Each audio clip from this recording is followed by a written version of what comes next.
The David Pakman Show at davidpakman.com.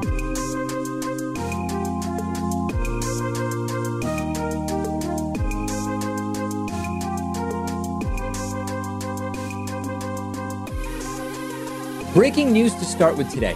Yesterday could have been maybe the biggest day in the Trump-Russia investigation so far, and not so much because of what did happen, but almost because of what didn't happen in terms of the request from Robert Mueller for jail time for former National Security Advisor Michael Flynn. So yesterday I mentioned, just to catch you up, that we were awaiting the sentencing for Michael Flynn, Michael Cohen, and Paul Manafort, three of the really biggest indicted players so far in the Trump-Russia investigation: National Security Advisor, personal lawyer, and campaign chairman, respectively.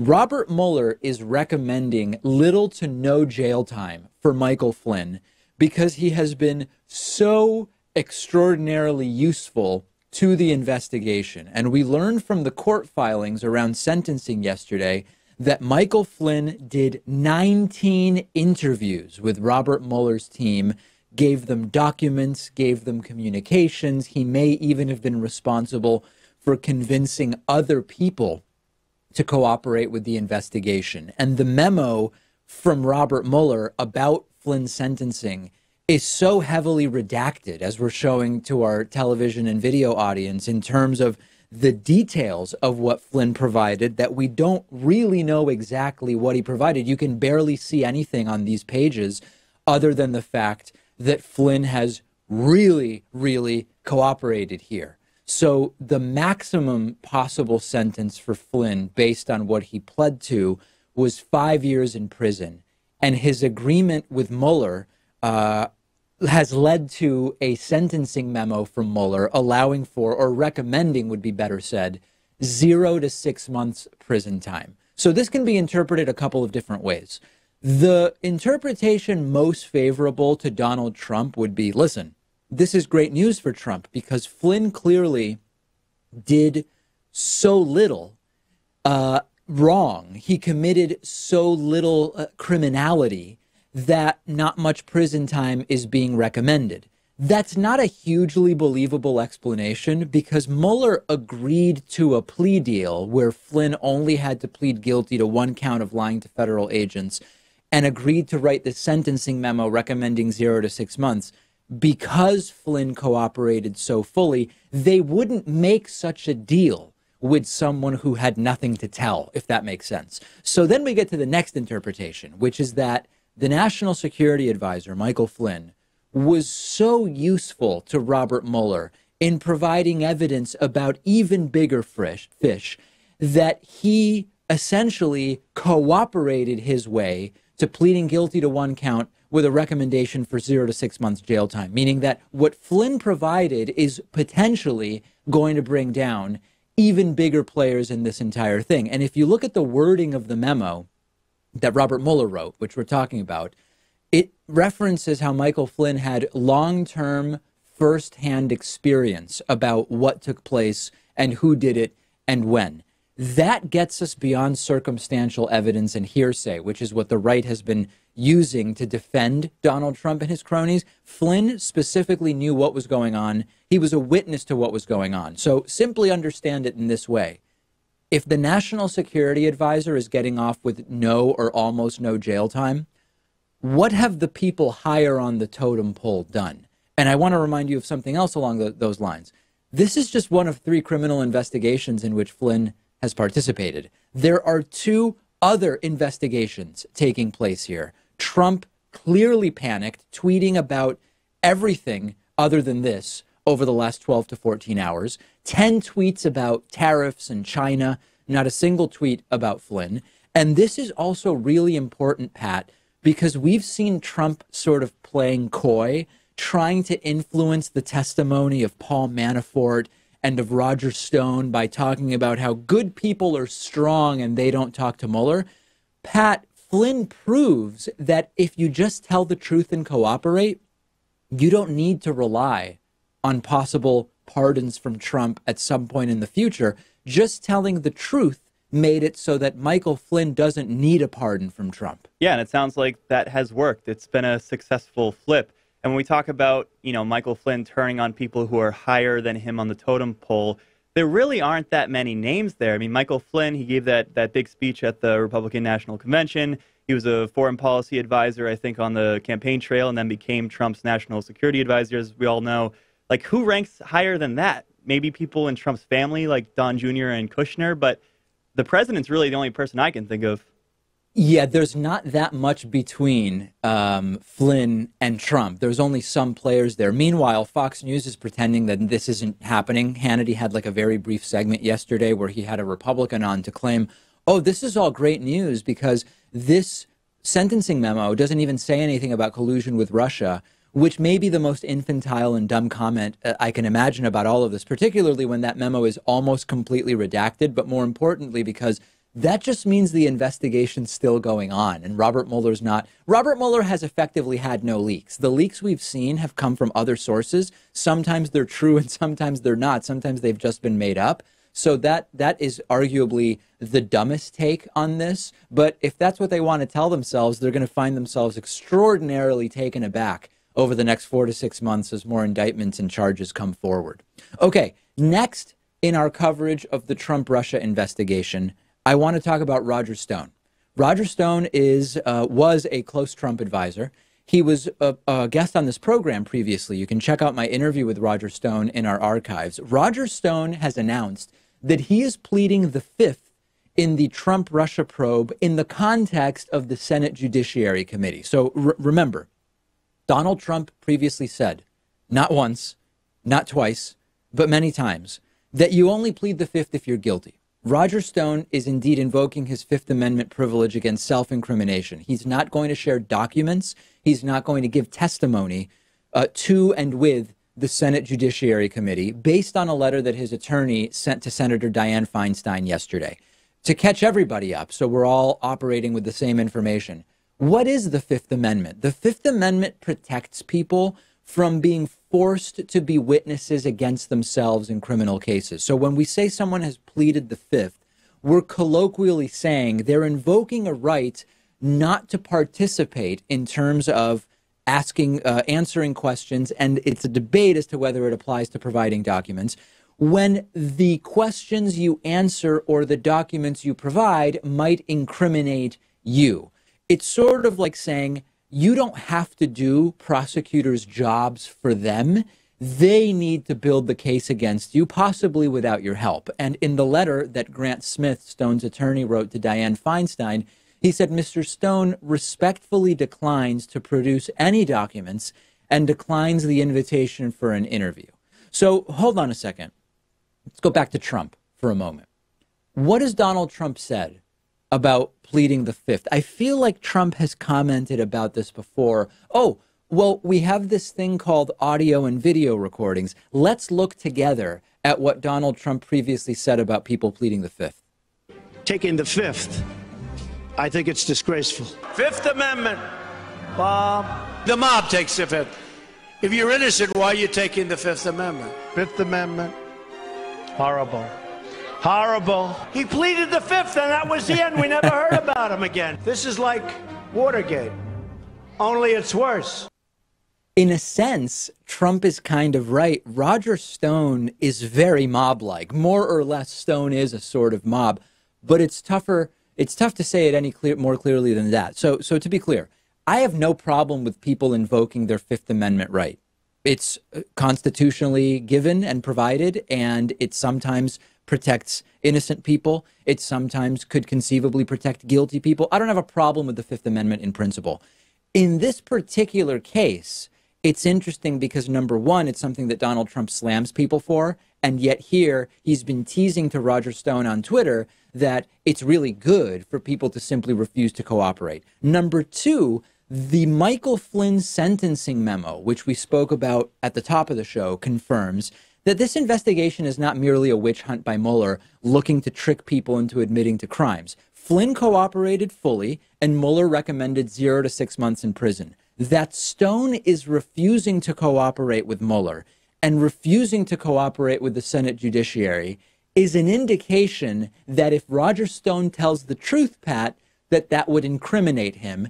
And that sort of seems obvious at this point. Yeah, we've covered a similar story when Michael Flynn pled the Fifth initially, and that didn't end up going too well for him because he eventually was kind of forced into cooperating with Mueller.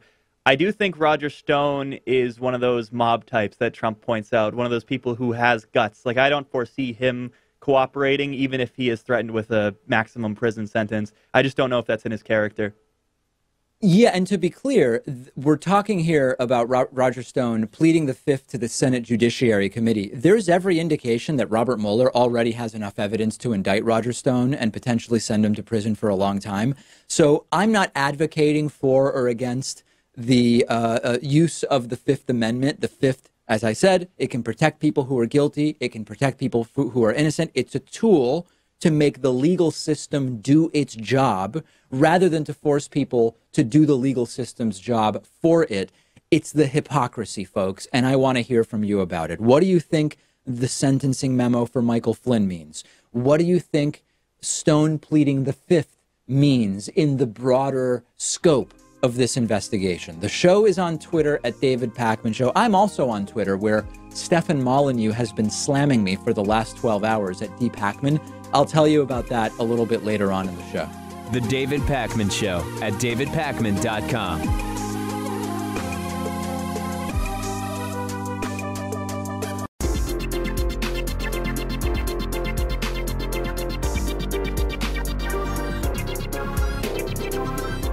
The David Pakman Show at davidpakman.com.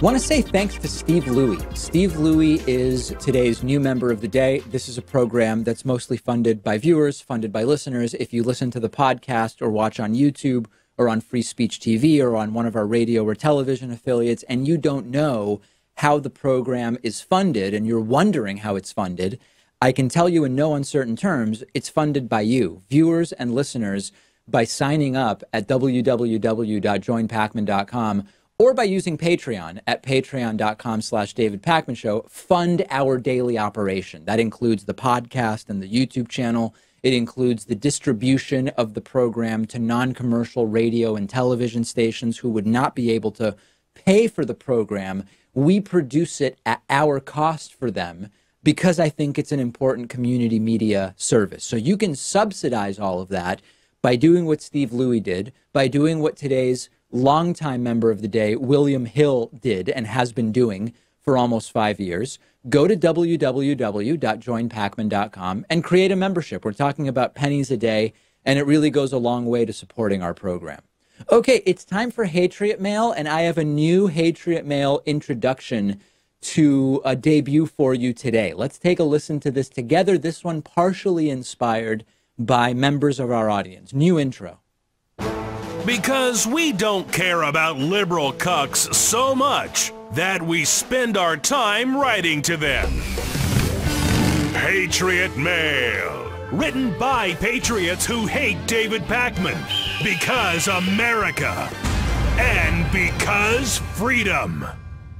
We really have to get David Pakman Show bingo going soon, because this Hatriot Mail would probably be bingo for many people in the audience. Let's take a listen.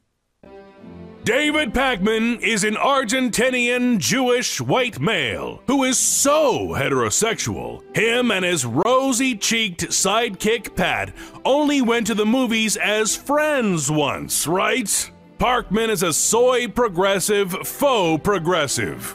The real question is, how tall is David Pakman? Can't be more toxic than you, soy boy Pakman.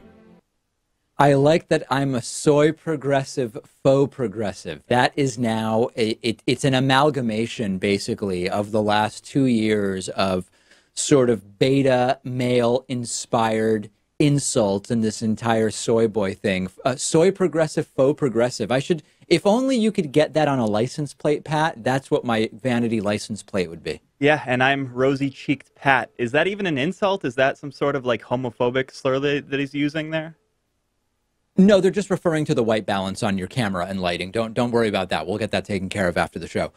If you want to send a middle finger to the Hatriots, use the coupon code Hatriot40. Okay, when you go to our website, www.joinpacman.com, and you create a membership and use the coupon code Hatriot40, everybody wins other than the Hatriots. You win because you save 40% off of your membership.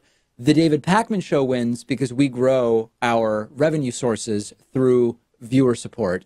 And Hatriots lose because it's like a middle finger to the Hatriots when you use the coupon code Hatriot40. So do that, please. I consider it a personal favor. And more Hatriot Mail next week. We actually have, I just got a few hours ago, a couple of new Hatriot Mails, which we'll be using in the next couple of weeks. They make today's look like nothing. Let me just say that. Let's continue talking about this CIA briefing that Republican senators recently received. Senator Lindsey Graham, who's a Republican from South Carolina, he came out of this briefing, which we're going to outline probably in more detail tomorrow. I don't think we'll have time for it today. And he said very simply, in very plain and simple terms, the Saudi prince, Mohammed bin Salman, ordered the killing, period. So Graham went in, he was briefed by CIA Director Gina Haspel, and he came out saying there's just no doubt about it whatsoever. You might remember that this is the same Republican Senator Lindsey Graham who jumped the shark completely during the Brett Kavanaugh hearings recently, a few weeks, months, I've lost complete track of time, but it happened this year for sure. During the sexual assault Supreme Court hearings for Brett Kavanaugh, he came out like a freight train after a brief recess in the hearings to start yelling and screaming like an unbalanced person that the hearings were the most unfair thing he had ever seen in politics. I mean, truly delusional hyperbole. Interestingly, we now have video of Lindsey Graham straight up just admitting to being a hypocrite after the CIA briefing. Graham, I'm going to set up the video for you. Graham was asked about the comments last week from Secretary of State Mike Pompeo and Secretary of Defense Jim Mattis, who both said, listen, we don't have any evidence that Mohammed bin Salman was actually involved. That directly contradicts what the CIA has found and what the CIA has said to the senators that it briefed. And Graham just says straight up in the video I'm going to play for you, I'm a hypocrite. He says, if Pompeo and Mattis were Democrats, I'd accuse them of being in the pocket of Saudi Arabia. But they're not. They're Republicans, so I'm going to assume that they're acting in good faith. It is zero chance, zero, that this happened in such an organized fashion without the Crown Prince. As to Pompeo and Mattis, I have great respect for them. I would imagine if they were Democratic, in a Democratic administration, I would be all over them for being in the pocket of Saudi Arabia. But since I have such respect for them, I'm going to assume that they're being good soldiers. And when they look at the analysis, they're being technical in their statement. In a way, it's refreshing, right? I mean, understand what Lindsey Graham is saying here. Graham says that on the facts, just doing an analysis of the facts, he should be slamming Pompeo and Mattis for saying something that clearly directly contradicts what he has been convinced by the CIA and Gina Haspel. But he's saying, but I'm a Republican and they're Republicans and we're part of a Republican administration, so I'm going to give them a benefit of the doubt. And there must be some way, I guess, that in a technical sense, the CIA assessment is accurate, but Pompeo and Mattis are also being honest. That is really something else. And it's outrageous that he thinks this. He's admitting that he cares about party over facts, feelings over facts, or political alignment over facts. But in a sense, it's so brilliant, Pat, because he's figured out how to have it both ways. The CIA briefing is clear. It's unequivocal about Mohammed bin Salman's involvement in the killing of Jamal Khashoggi. But he also is going to assume that Pompeo and Mattis, using some other standard, I guess, are technically correct in an arbitrary, precise, and narrow technical sense. It's genius in some way. Right. It's party over principle, which is common amongst many politicians, but at least in this case, he's being honest. I mean, I think this is just who Lindsey Graham is. Last year, he talked about how if Trump fired Jeff Sessions, that there would be hell to pay. And then when he actually did get around to firing Jeff Sessions, what did Lindsey Graham do? Pretty much nothing. He said that he would work to find a replacement for him and get Matt Whitaker approved. So this is Lindsey Graham for you. Does he get some credit for being honest about his horrible hypocrisy, or do we slam him because he's such a partisan hypocrite? Consider the range of opinion now. Reporter Caitlin Collins pointed this out in a good tweet yesterday. Trump said about the killing of Jamal Khashoggi, notice how I've updated my pronunciation now, Khashoggi. Trump said it could have been anybody. I mean, just it could be anybody, almost like that there's 7 billion people on the planet. Literally anyone could have done it. Jim Mattis and Mike Pompeo say, well, we don't have any direct evidence. There's no real smoking gun here that it was Mohammed bin Salman. Lindsey Graham says, oh, there's more than a smoking gun. There's a smoking saw. Like, we literally know what they used in order to do the killing. And then Bob Corker, also a Republican, mind you, says that if you put the evidence in front of a jury, Mohammed bin Salman would be convicted within a half hour of the killing of journalist Jamal Khashoggi. Meanwhile, you've got John Bolton, the national security advisor, who refuses to listen to the audio of the killing because he doesn't speak Arabic. So this is just Republicans. Democrats mostly just seem to trust the evidence in the investigation that Mohammed bin Salman was involved. Send me your thoughts specifically about why you believe Republicans can't get on the same page about this. Is it political posturing? Is it that they mostly are on the same page, but they want to be careful not to anger Trump? Is it something else? I want to hear from you. You can let us know on any of our platforms, including on Instagram, where the David Pakman Show is at David Pakman Show. While you're there, follow me as well. I'm on Instagram at david.pakman. We will take a quick break and be back with the conclusion to my interview with economist Steven Pearlstein next. The David Pakman Show at davidpakman.com.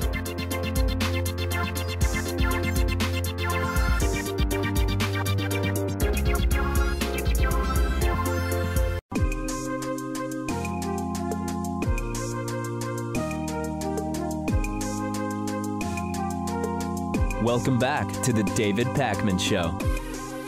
We're continuing our conversation today with Steven Pearlstein, who's a business and economics columnist at the Washington Post, also Robinson Professor of Public Affairs at George Mason University in Fairfax, Virginia. His recent book is Can American Capitalism Survive? Why Greed is Not Good, Opportunity is Not Equal, and Fairness Won't Make Us Poor. Stephen, maybe now in part 2 of the interview, we could focus in on some specific economic policies, just to pick one that's in the discussion a lot.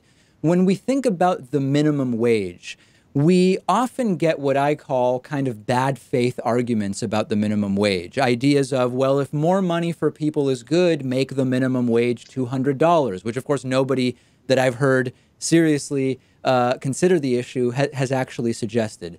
How should a society like the United States, an economy like the United States, conceive of how to set a minimum wage? We have a number of policies that accomplish two things: equalize income to some degree, but in the case of the minimum wage, I think there's something else. And it appeals to a moral instinct we all have, which is nobody should live in deprivation in a rich country. So there should be a floor. And the minimum wage is one of several policies that work together nicely, and you wouldn't want to rely on any one of them too much. One is the minimum wage. One is what we call the earned income tax credit, which is essentially a wage supplement that the government gives to individuals who work to boost up their wages. And the third is a whole set of rules that we have that protect workers from being taken advantage of. So some of these things come after the market has spoken, like the earned income tax credit, where you get a check back at the end of the quarter or the end of the year. Some of them work beforehand, like the minimum wage, or things like says you have the right to organize a labor union, the threat of which helps to raise the wages for people even who are not unionized. Or we have rules that say you can only make someone work 40 hours a week, and after that you have to pay overtime. Those are sort of what go under the category of pre-distribution as opposed to redistribution, but they work together to assure that nobody lives in deprivation or should live in deprivation, particularly people who work. And when it comes to the specifics of the minimum wage, how should it be set? In other words, the minimum wage should be set relative to what? And to contextualize it, we sometimes see studies about what it costs for a one-bedroom apartment in particular cities or states. We see comparisons to the federal poverty level, which has, it's a whole other can of worms in terms of how that's calculated. Right. How should we think about what the number should be? Well, we shouldn't think about it in terms of what rents are. You have to think about it in terms of when it becomes self-defeating, when it gets to a certain level so that businesses behave in ways that are counterproductive to the people who are trying to help or to the economy as a whole. It's a judgment call. And as I say, you need to see it in the context of other things. Let me just give you an example with working with the EITC. Yeah. If you had a high minimum wage, then the company essentially pays most of the raising, and the government contribution goes down. Whereas if you have a relative, like we do today, a low minimum wage, then the EITC tops you up. But, it's a question of, well, do you want to let the businesses off the hook? You could get rid of the minimum wage and just rely totally on an EITC, but that would mean is for the lowest skilled workers, the government would be, therefore the taxpayers would be doing the subsidy. Whereas if you have a higher minimum wage, the subsidy comes from somewhere else. Who pays the subsidy in a higher minimum wage? Let's be clear about it. Sometimes shareholders are owners of company, but it's just as likely as other employees pay it or customers pay it. And there's nothing wrong with that, but you have to sort of analyze where you want the subsidy to go and whether the subsidy gets so high that it starts to distort economic behavior in ways that reduce efficiency, reduce growth, reduce the kind of incentives that you want. So it's a judgment call, but I don't think you look at it, you should look at it in terms of the minimum wage should guarantee that everybody has a certain standard of living. That's putting too much weight on that one policy. If we think about the minimum wage and the earned income tax credit as a sort of floor or something meant to lift the bottom, yes, what should we be considering at the other end of the spectrum? How progressive do you think the tax brackets should be? At what point and to what degree should we be taxing really high incomes? Where are you on sort of the top end of the spectrum? I'm not with there's a sort of Piketty group and others who think that we can go to 70% and 80%. I'm not in that group. I think you do distort behaviors. I think when you start getting a lot above, and the Swedes discovered this, a lot above 50%, you start getting behaviors you don't like. And the first behavior you get is you get tax avoidance. You get people moving out of the country. You get people playing games. A lot of people like to say, oh, we had tax rates of 90% in the 1950s, and look, we had a great economy. Well, nobody paid 90%. No one was that dumb. And 90% will have a bad disincentive effect on working and investing. So you want to be careful. 50% combined with other kinds of things, like getting rid of a lot of loopholes so that 50% is closer to the effective tax rate rather than just the marginal rate. That's one thing you can do. You certainly want to tax on inherited wealth. We have a lot more to go that we could tax on that. It doesn't really have bad incentive effects because the guy who's working is dead, and the people who get it, it's a windfall for them. So there are other things we can do to raise money and deal with a bit more redistribution.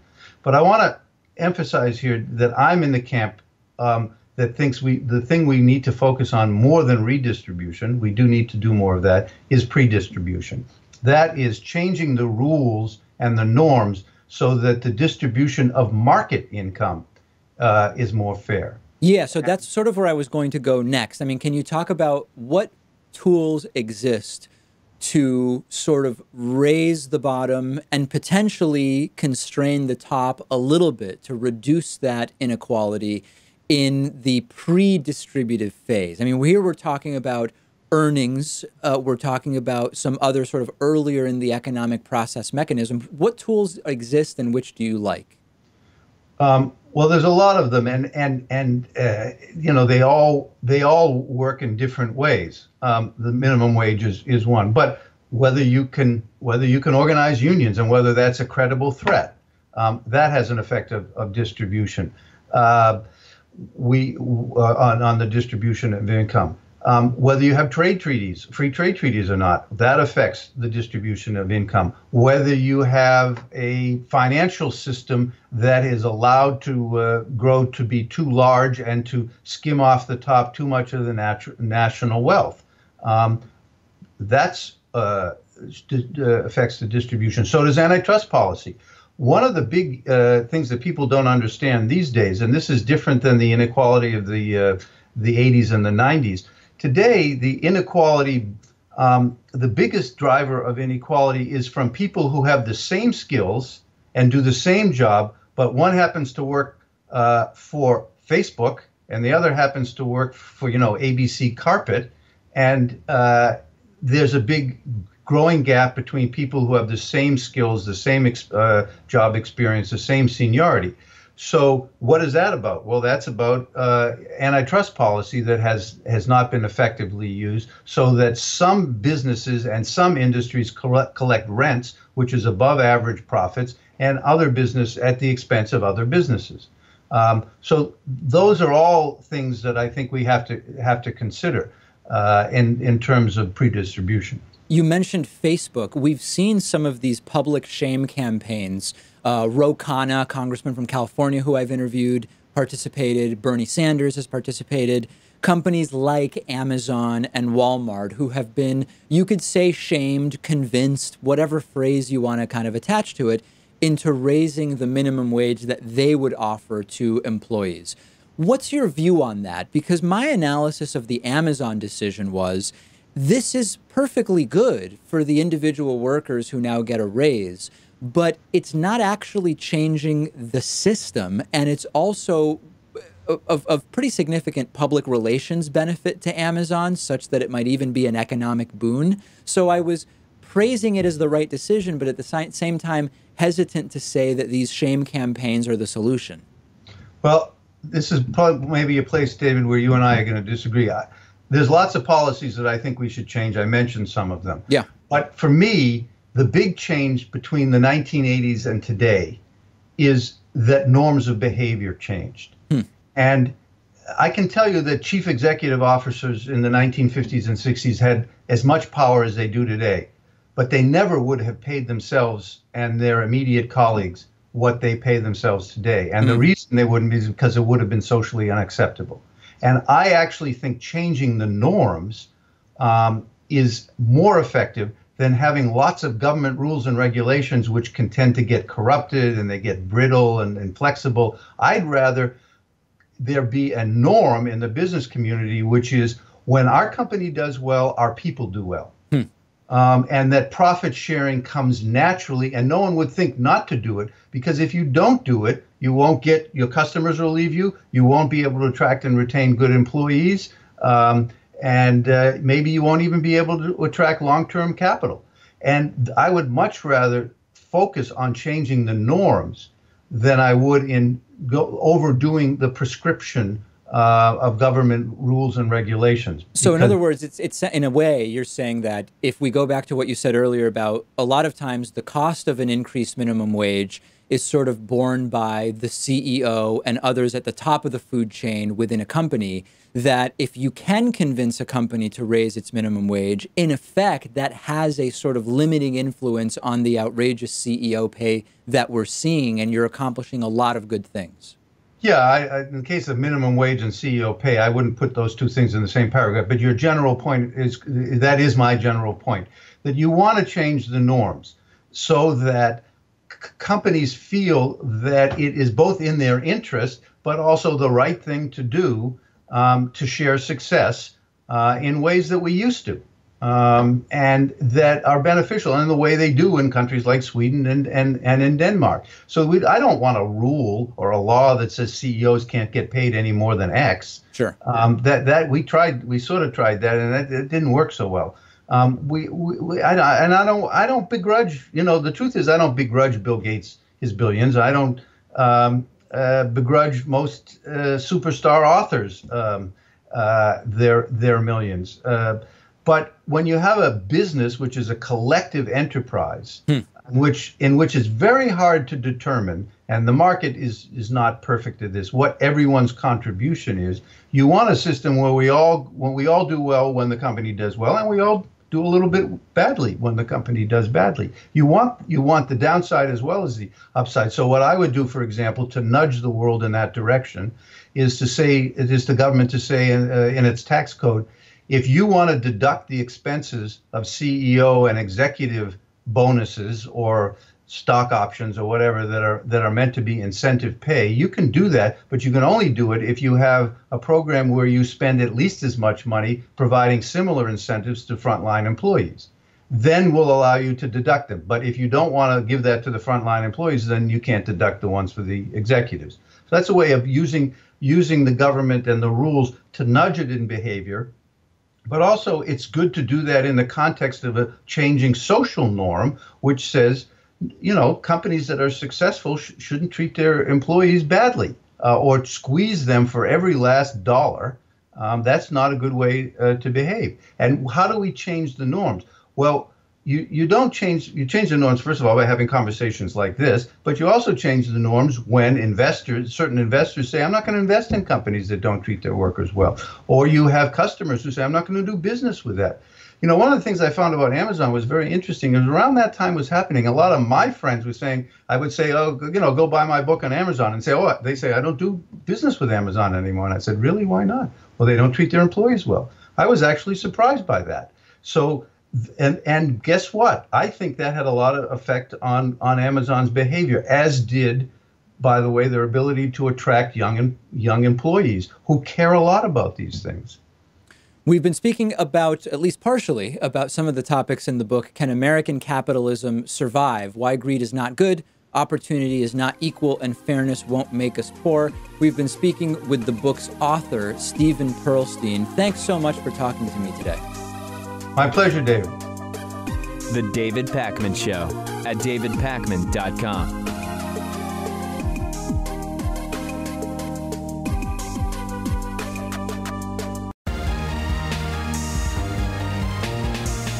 The David Pakman Show at davidpakman.com. Come with me today on a journey through the bowels of the conspiracy internet and so-called race realism and raceology.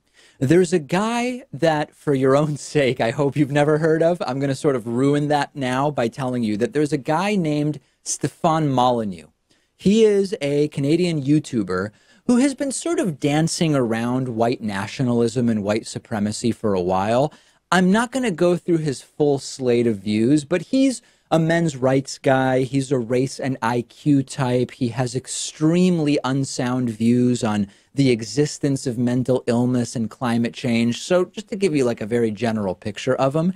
And normally he dances around the white nationalism, white supremacy piece. He was on cultural critic Dave Rubin's show not too long ago and said that it's horrifying to him that black people have low IQs and whites and Asians have high IQs. He wishes that it were different, but that as an empiricist, it's just the reality, sort of that type of thing, right? In the last month, though, the white nationalist, white supremacist stuff has actually become a lot more brazen. It's still slightly couched as he's just an empiricist and it's the science, but it's much less disguised than usual. So here's one example about how he's spoken against white nationalism, but he's an empiricist, and he went to Poland, and the all-white population of Poland really seemed to be doing very well. Take a look at this video. You know, I go to Poland, what is it, 99% white? I don't need any security. The streets are incredibly clean. Crime is almost non-existent. Nobody gets called a racist. There's no talk of white privilege. No identity politics. No endless diversity nagging. You know, I've spoken against white nationalism, but I'm an empiricist. I'm an empiricist. I went to the country. I saw how it was like. So there's that. And then he tweeted the day before yesterday also about this issue, a very strange diatribe. I would call it a screed, where he said, my ancestors were, I guess he means white people, were driven out of Africa and struggled to survive winter and hunger. Over thousands of years, they became smarter and wiser through suffering. They made the modern world. And now the Africans say we are privileged and thieves. No, suffering made us. No more guilt. And as you can see on the screen, I responded to this and said, can we now say you are a white supremacist? Isn't it time to stop dancing around this? And as you can see, when you look at my tweet, I tweeted this yesterday and sort of forgot about it, then looked at my Twitter feed last night and saw that my response had more than 2,000 likes and a ton of sub-responses, including from Stefan Molyneux himself, who spent a bunch of time last night slamming me on Twitter. He responded to this comment and said, wow, you're ignorant of basic facts. These same environmental pressures caused East Asians to have a higher average IQ than whites. It is now official. I like how he determines when I have officially done something. It is now official. You post confidently without a shred of knowledge, Dunning-Kruger in the flesh. And he went on and on, retweeting stuff targeted at me, and his followers started attacking me, many with anti-Semitic comments. Obviously, do I even have to mention that his followers started attacking me with anti-Semitic comments? I think that that's probably a superfluous explanation. I find all of this hilarious, and in some sense, if Stefan Molyneux is slamming me, I consider it a compliment. I consider it a badge of honor. And I know people are going to email me and say, David, that's a fallacy. And I know in strict formal logic, the argument, if someone is criticizing me, I must be doing something right. That is logically fallacious. I understand that. My actions should be evaluated on their own, not based on who is happy or upset about what I say and what I do. But in rhetoric, where the strict rules of formal logic don't apply, in the real world, as I call it, I'm sort of invigorated by Stefan slamming me. And I tweeted that yesterday as well. I said, in formal argument rules, this is a fallacy. But in the rhetorical sense, if Stefan Molyneux is slamming me on the internet, I must be doing something right. And he seemed triggered by that. He responded to me at least once about that, if not more times, pointing out, I think he has this catchphrase where he says, that's not an argument type of thing, which is something I also use. I don't know why it's his catchphrase. But it was quite an evening on Twitter. So maybe the one mistake I made is, instead of saying, can't we now just say you're a white supremacist, maybe I should have said white nationalist, because these folks already have a prepackaged response when they get called white supremacists, which is they say, listen, whites do have higher IQs, except for East Asians who have even higher IQs.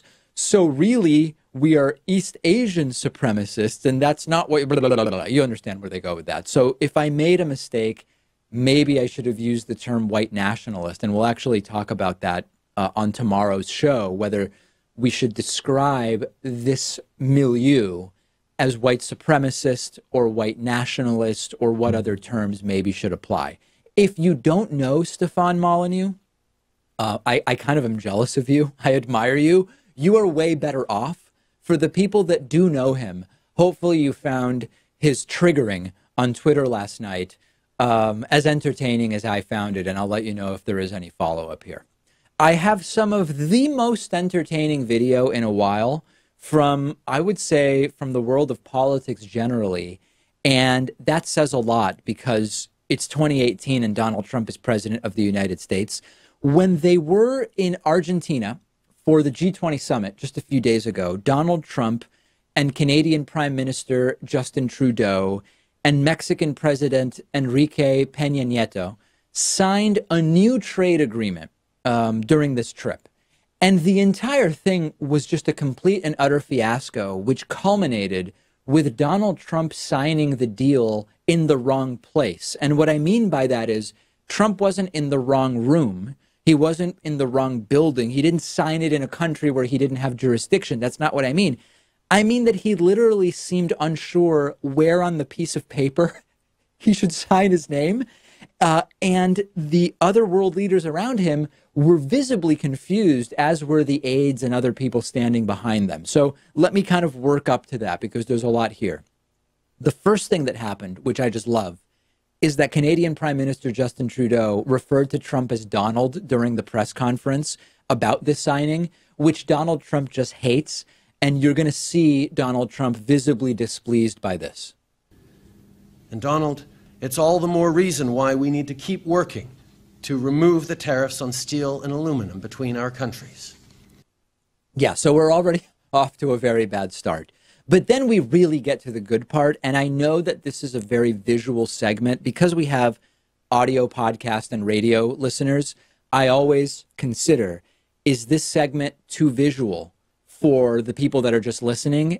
This is one of those instances, and I apologize for that. Our audio audience is not going to be able to grasp the full insanity of this without finding the clip online. So I'll describe to you what we're about to see.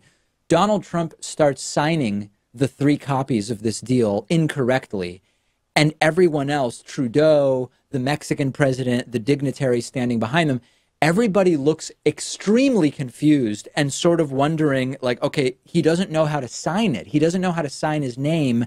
What do we do? Do we say anything? You're going to see here people visibly trying to hold in laughter. I would get the kids out of the room because of the cringe here. Trump starts looking around, and immediately you can see that the other world leaders are wondering, what is wrong with this guy?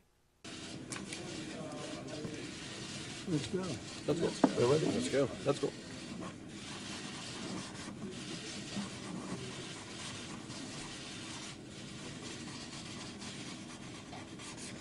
We'll trade. The look on their faces.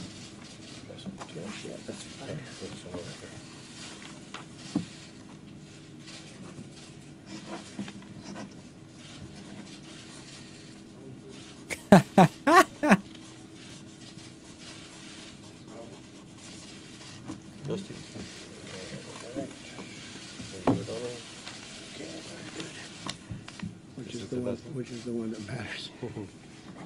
Each of us get a copy.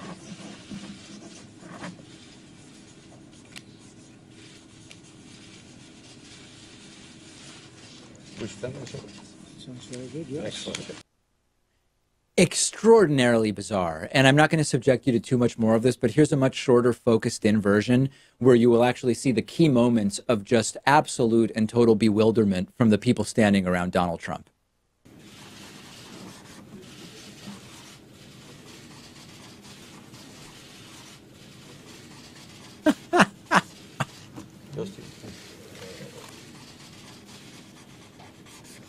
We'll trade.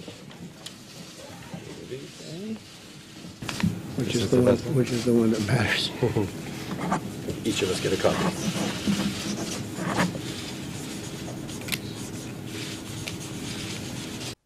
Pat, when we say Trump is a laughingstock around the world, it's not a figure of speech. I mean, a couple months ago when Trump spoke at the United Nations General Assembly, the room of world leaders laughed in his face when he tried to talk about just how great everything was, how he has the best presidency of any president in history. He's trying to sign a piece of paper, and other world leaders and dignitaries are visibly bewildered by what the guy is doing. This goes beyond anything we've seen before, doesn't it? Yeah, I love that video. I like how at the very beginning of it, he's looking over at the other documents as if he's cheating on a test, like, what'd you get for question number 4 type thing. And also the pun enthusiast in me loved when he goes, we'll trade. I like that one too. Oh, yes, because it was a trade. I didn't even notice that. That went completely over my head, actually. And I would probably bet that it was not deliberate by Trump. I think the guy is not capable of that kind of pun. What is it? It's not punditry. It's punning? Punning? Punness. No, Punning, yeah. Punning. He's not cunning nor capable of punning, I think I would say. Why can't the guy just sign his name correctly on contracts and treaties and trade agreements? And I would actually suggest to you, is it possible this is a strategy? Like, imagine if all along Donald Trump's strategy in business has been, I'm going to sign in the wrong place, so later, if there's any issue, I can say, I signed on the date line, not where my name's supposed to go. The entire contract is invalid. Like, is that something Trump could be cunning enough to carry off, or is it just an accident? Maybe that's how he gets away with not paying the people he hires. And also, his signature kind of looks like a cardiogram, like it's very up and down. So I think people could look at that and say that that's not someone signing their name. What the hell is that? A lot of problems with Donald Trump's signature. More problems with Trump's signature than any president I can remember. Bizarre video. Really, the video should be overlaid with the Curb Your Enthusiasm theme. That's actually how the video would make that. That would be the natural environment for that video. Check it out. Send me your thoughts if you're just listening. We have a voicemail number. That number is 219-2-DAVID-P. Sometimes we get positive voicemails. Sometimes I get criticisms. Sometimes I get political points or disagreements. And sometimes we just get really, really angry people, some of them who swear at me. And this is one of those. Well, I've watched your show a couple of times, not because I would agree with you, but because I think you're so far off base. I just can't believe that you can, you can even spew the drivel that you do. And we're talking right now about sanctuary cities, and I just think you're full of f***ing shit. Yeah. I like the parrot in the background, or whatever that was. This type of anger, this is a problem, okay? This is a real problem. And, I pointed out yesterday, I believed in pretty sober and sane terms, how sanctuary cities are not cities that are harboring fugitives and making it so that rapists can evade justice. Sanctuary cities are sort of like the Fifth Amendment, actually, which we discussed today, saying we are going to make the federal government do its job in the same way that the Fifth Amendment makes it, so that law enforcement and the legal system must do their jobs as well. And the best you could come up with is to swear at me and to call the program drivel. The other thing that I love about these messages is when people express shock at how the program is allowed to exist. That's the best, when conservatives see the show or listen to the show and they write in or they call in and they say, I don't understand how this is allowed to exist. Who is allowing this to exist? How come somebody hasn't shut it down? Which I love hearing, because then I say, you know who's allowing it to exist?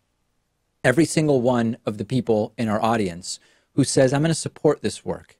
I think that by and large, corporate media has been completely taken over, and I am going to support something else. So it's because of the folks in the audience who are supporting on Patreon and supporting via memberships that the show exists. And it makes it so that no matter what this guy wants to see happen, no one person can end the show. No one person can fire me, because the bosses are all of the members and supporters and patrons and subscribers. So thanks to everybody. We've got a great bonus show coming up for you today.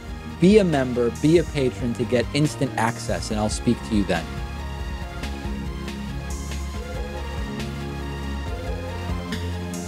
The David Pakman Show at davidpakman.com.